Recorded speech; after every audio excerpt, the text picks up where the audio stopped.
გამარჯობა, ბატონი თამას იმნაიშვილი გახლავთ დღეს ჩვენთან ერთად, სამხედრო დაზვერვის თადარიგის ოფიცერი, პოლკოვნიკი, დიდი მადლობა თქვენი დროისთვის და ცხადია, მინდა გთხოვოთ, რომ ვისაუბროთ, გაგვიზიაროთ თქვენი მოსაზრება შავი ზღვის რეგიონთან დაკავშირებით, მის უსაფრთხოებაზე, განსაკუთრებით მას შემდეგ, როდესაც ასადის რეჟიმი და თვითონ ასადი გაიქცა მოსკოვში. ამითი იცვლება თუ არა რაიმე სახის უსაფრთხოების პარადიგმა შავ ზღვასთან მიმართებაში. მოგესალმებით, გიორგი, მოგესალმები ყველა მსმენელს, რომელიც ვისმენს და გვიყურებს. რა შემიძლია ამასთან დაკავშირებით თქვა? შავი ზღვის უსაფრთხოება თქვენ გვახსოვს ერთ კიდევ 1994 წელს, როდესაც პირველად საქართველო PFP-ის პროგრამით დაუკავშირდა ნატოს, ეს იყო 1994 წელი პირველად, რო იცოდეთ, იქიდან მოყოლებული ეს PFP ეს არის პარტნიორობა მშვიდობისათვის პროგრამა. ხო, პარტნიორობა მშვიდობისათვის, იქიდან მოყოლებული ყოველთვის საქართველოსა და ჩილოკა-ატლანტიკურ ალიანსს შორის ურთიერთობაში ერთ-ერთი უმთავრესი საკითხი ეს იყო შავი ზღვის უსაფრთხოება. და ეს გამომდინარეობდა იქიდან, რომ დასავლეთ, ამერიკული გეოპოლიტიკური დოქტრინაში შავი ზღვა როგორც პერსპექტივაში ალიანსის და კოლექტიური დასავლეთის შიდა წყლები, აი ესეთი პროექტი არსებობს და დღემდე იბრძვის და დღემდე მიმდინარეობს ამისათვის, ასე ვთქვათ, ძალისხმევა დასავლეთის მხრიდან.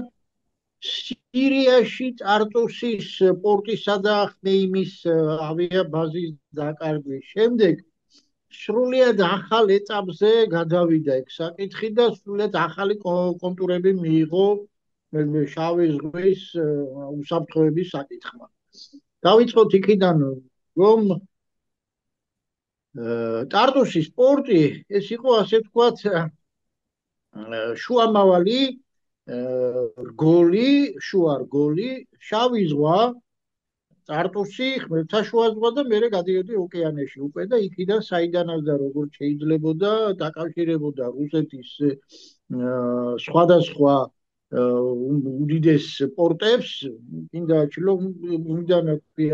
ყინულოვანი ოკეანის მხრიდან, გინდა წლიანად ესეთი წრედა ერთხა და აგერ მოსულიყო ვლადივოსტოკში და ასე შემდგომ და ეს იყო, ასე ვთქვათ, შუა რგოლები, გადამტვირთავი რგოლები, აფრიკაში ქონდა აქვს რუსეთს ესეთი სპილოზვლის ნაპირი, სადაც გახსოვთ თქვენ ეგეთი ქვეყანა იცით. იქაც საკუთარი ისა პორტი აქვს რუსეთს და ეს ხდებოდა ასეთნაირად. ეხლა ნახე რა მოხდა. სირიის პორტი უკვე დაიბომბა, ისრაელის ავიაციამ დაბომბა, იქ არაფერი აღარ არის უკვე. ანუ იქ გემები ვეღარ დადგება, განადგურდა მთლიანად, ეს რაღაც 3 დღის საკითხია. ხმეიმის ავიაბაზა პრაქტიკულად გასულია იქიდან, თვითონ აჯანყებულებმაც, ასადის ოპოზიციამ და ისრაელმაც მისცა საშუალება, რომ იქიდან გასულიყვნენ. რუსული სამხედრო ბაზა გასულიყო და ხმეიმის პრაქტიკულად მთელი ავიაბაზა თითქმის განადგურებულია. ყირიმის საკითხი რატო იყო რუსეთისთვის ასე ვთქვათ სტრატეგიულად მნიშვნელოვანი თავიდან?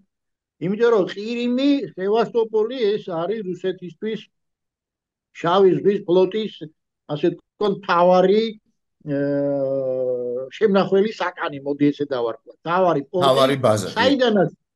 თავარი ბაზა, საიდანაც ის მთლიანად აკონტროლებდა შავ ზღვას და შავი ზღვის კონტროლთან გამომდინარე ის აკონტროლებდა რუმინეთს, ბულგარეთს და ასე შემდგომ, ანუ ნატოს, ევროპის ამ აღმოსავლეთ ნაწილს.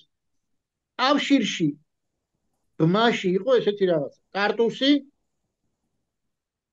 სევასტოპოლი და სომხეთის გიუმრის ბაზა. ეს სამკუთხედი, სადაც სამივე ადგარ ეს იყო ესეთი სარადარო სისტემები განლაგებული, სატელიტთან დაკავშირებული კავშირგამბულობის სისტემები, რადიოგადაჭერის სისტემები, რომელიც საშუალებას ძლეოდა აი ეს სამკუთხედი კონტროლი ქონოდათ, საკუთარი კონტროლი ქონოდათ. აქეთ ახლო აღმოსავლეთზე ავღანეთის ბელუჯისტანის ჩათვლით, წარმოიდგინეთ რამ ხელაზე წვდებოდა ეს ყველაფერი. ეს არის ირანისა და ავღანეთის საზღვარი, მან ბელუჯები ცხოვრობენ, ეს ბელუჯისტანია, ასე ვთქვათ, ქვეყანა ბელუჯისტანი. ისინი აკონტროლებდნენ სამხრეთ კავკასიას, მთლიანად გასაგებია, აკონტროლებდნენ ჩრდილოეთ აფრიკას და აკონტროლებდნენ ხმელთაშუა ზღვის საზღვაო ქვეყნებს. ეს არის ესპანეთი, საფრანგეთი, პორტუგალიამდეც მიდიოდა და საბერძნეთი და იტალია და ასე შემდეგ.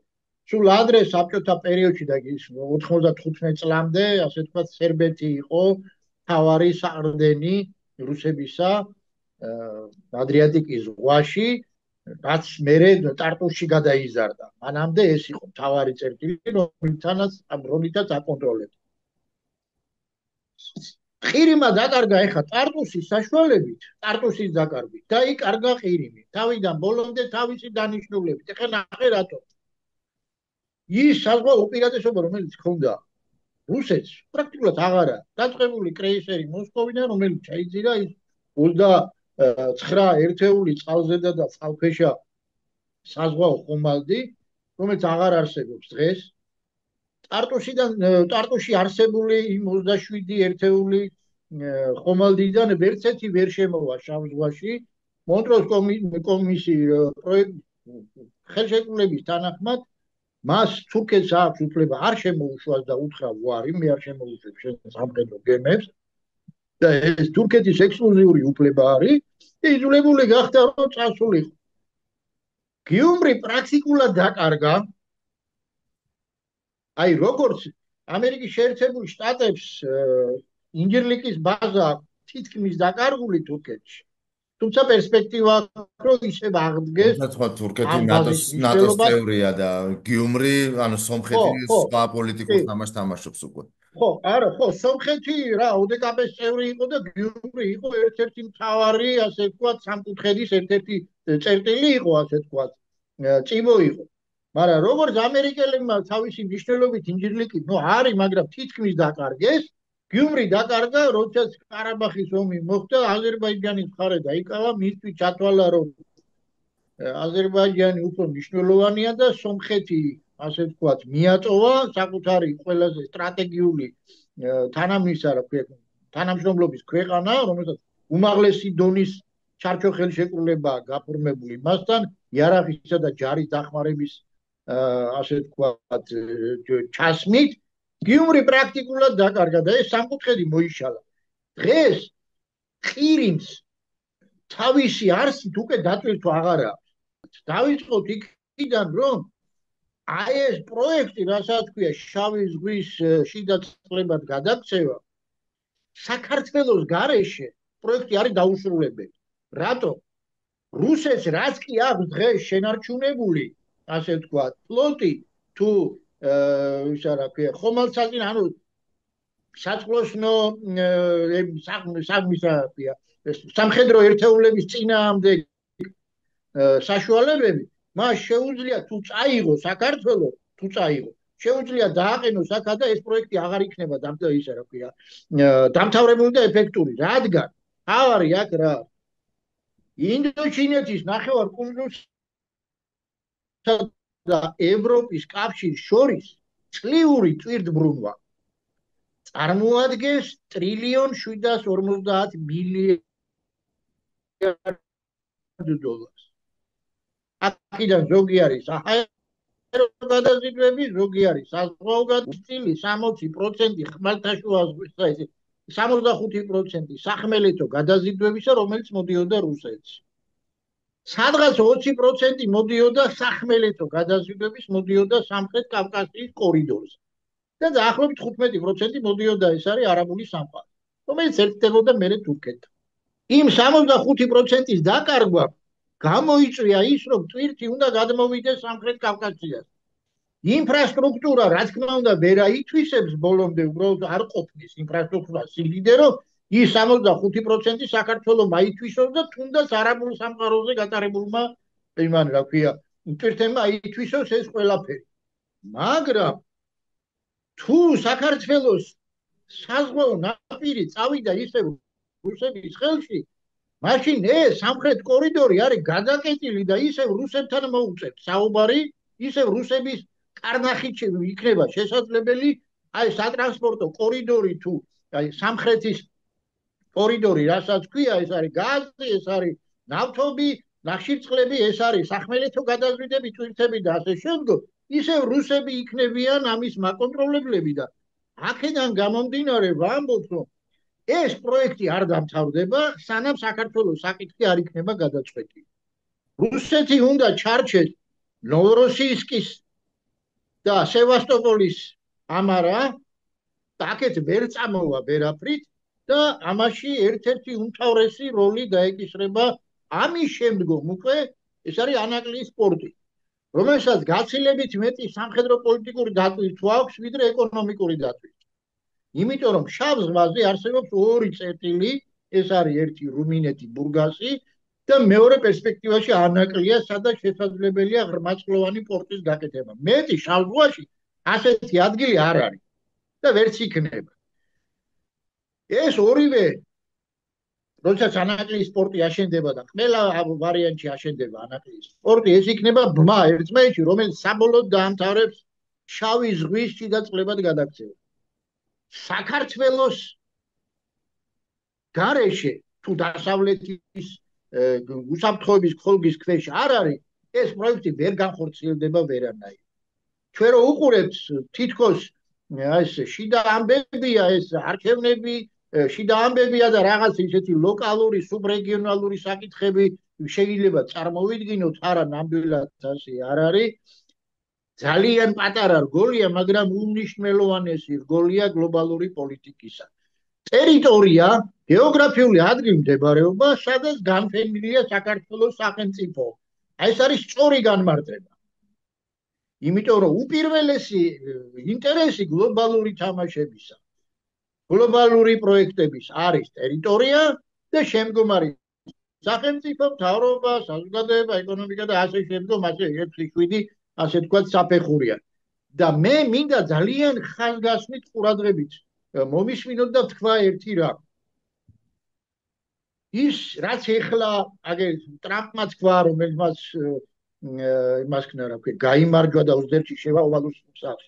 ის რაც იანვრის 21-ში თქვა სი ძინპინმა პარლამენტის წინაშე თავის ყოველწლიურ საპრეზიდენტო სიტყვაში, რომ ორად-ორი სახელმწიფო წყვეტს გლობალურად დედამიწის ბედს მომავალში, ეს არის ამერიკის შეერთებული შტატები და ეს არის ჩინეთი, მათ აქვს საკუთარი თამაშის წესები. ამერიკის შეერთებული შტატები არ უვარდება ტრადიციულად ჩინური გავლენის ტერიტორიებზე და ჩინეთს და არ ედავება, რომ ეს ჩემი უნდა იყოს. ისევე საქართველოში გათვლა რო იყო, რომ აქ ჩინეთს შემოუშვეს, ასე არ ხდება. ჩინეთს არ უღის არანაირად, იმდენად დიდი საკითხები აქვს გადასაწყვეტი. აქ ტრადიციულად 30 წელიწადზე მეტია არის ამერიკული და ევროპული, ანუ კოლექტიური დასავლეთის გავლენა, ინფრასტრუქტურა, არქიტექტურა შექმნილი თავიდან ბოლომდე, მოვიდეს და უთხრეს ამერიკაში რა ეხლა წადი შენ აქედან, ეს ყველაფერი ჩემია. ის ჩინური პროექტი, ერთი გზა, ერთი სარტყელი, ხო, დაწყებულია 3 წელიწადზე მეტი არა. 30 წელიწადზე მეტი ამერიკელები აქ არიან. აქედან გამომდინარე ეს გათვლა იმაზე, რომ იქ ჩინელები შემოვლენ და ჩაანაცვლებენ ამერიკას, ეგ არის ტყუილი. ეს არის ალგორითმი, რომელიც მუშაობს ყოველთვის. ამას ვამბობ, რომ ტარტუსის დაკარგვა აქამდე მიგვიყვანა და ლოგიკური გაგრძელება ალგორითმი არის ეს. თუ ვინმე იტყვის, რომ შენ მასე გგონია, ეს არა, მე არ მგონია. ეს არის ის ალგორითმი, რომლითაც მუშაობს როგორც ამერიკის შეერთებული შტატები, ისე ჩინეთი. კეთილი, დიდი ამიტომ მადლობა.